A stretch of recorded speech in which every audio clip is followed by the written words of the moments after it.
Good morning, Contra Valley. Thank you for waking up with us on this Friday, May 30th. I'm Annick Joseph. AAA projecting record-breaking travel this holiday season. CBS News correspondent Wendy Gillette has details with continued reporting.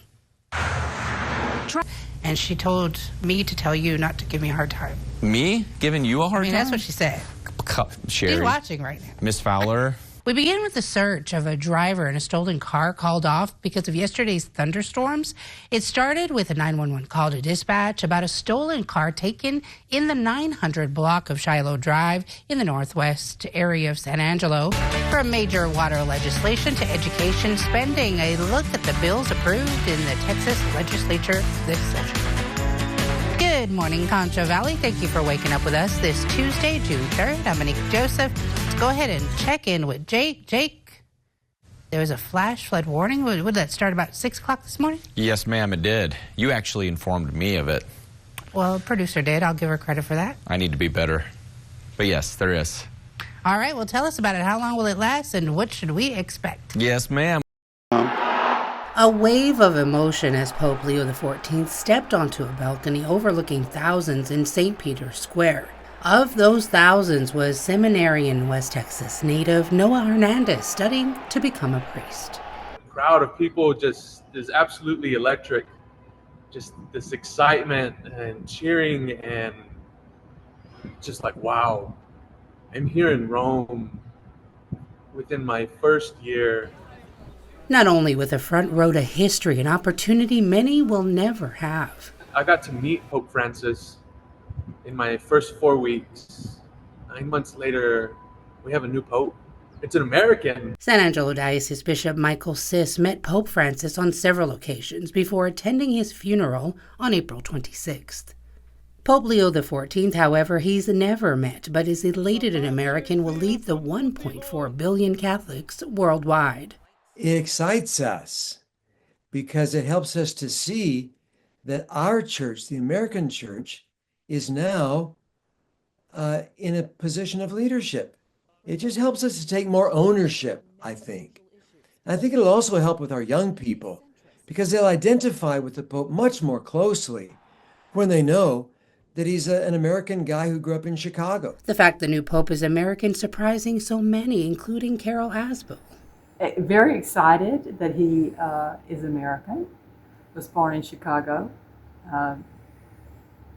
Totally caught me off guard. I never would have thought. I was really surprised that he got in. I don't know how, but by the light of the Holy Spirit, God picks and chooses. So. Monsignor Larry Droll impressed with Pope Leo's first words to the world. He spoke, first of all, to in the Italian, and then he gave a brief presentation also in Spanish, recognizing the fact that he's served in Peru as a bishop for many years. And so he has a heart for all those people that he was serving with at that time. And those were indications of his desire to serve the church and to serve the whole world. Noah Hernandez feeling blessed to have experienced so much his first year studying in Rome to last a lifetime. To see a pope being elected, it's foundation building.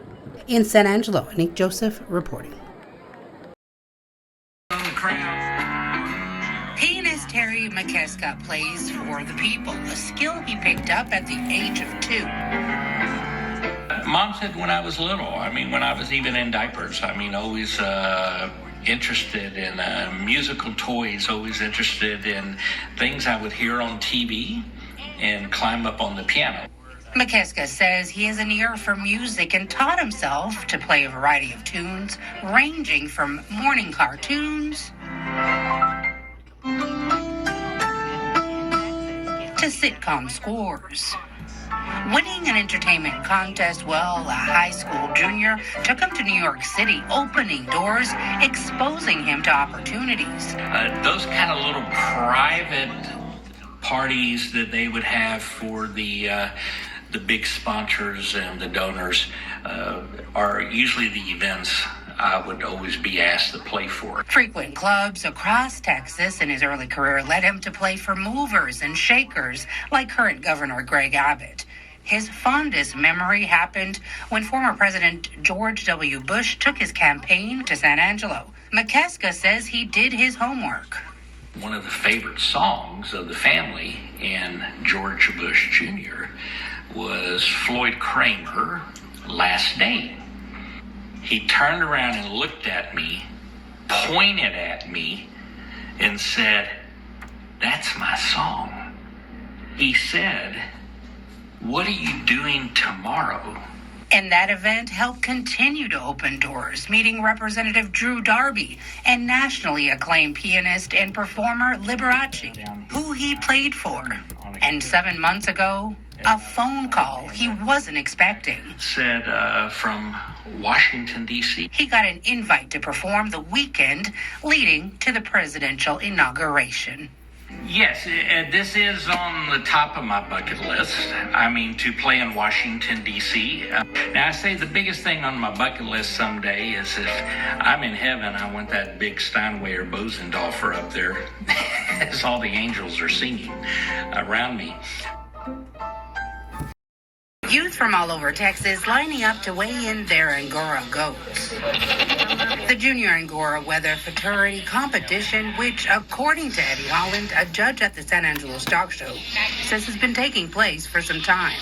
Many years ago, here in San Angelo, and came up with the concept of having this show.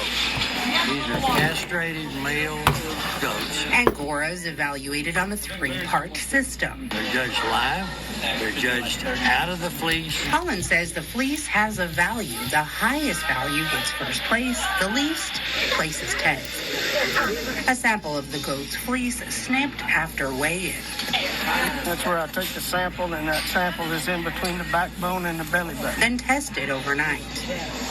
Youth who travel to the stock show say it's more than competition. Because you actually have the responsibility to go over there and feed them, and it's not your parents' job to do it. You want to make sure they get fed well. And for some like Michael Pretty, it's all about spending time with friends who he says have since graduated. And now it's me and my girlfriend here, and we both raised our two in the same pen.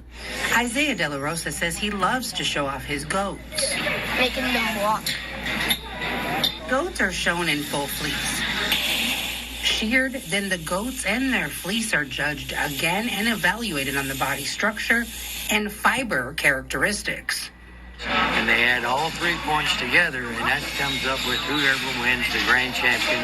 I believe they get $500 cash for winning champion in the buckle. Cadence Hayden of Bertram, Texas, took home a res champion Angora fraternity weather.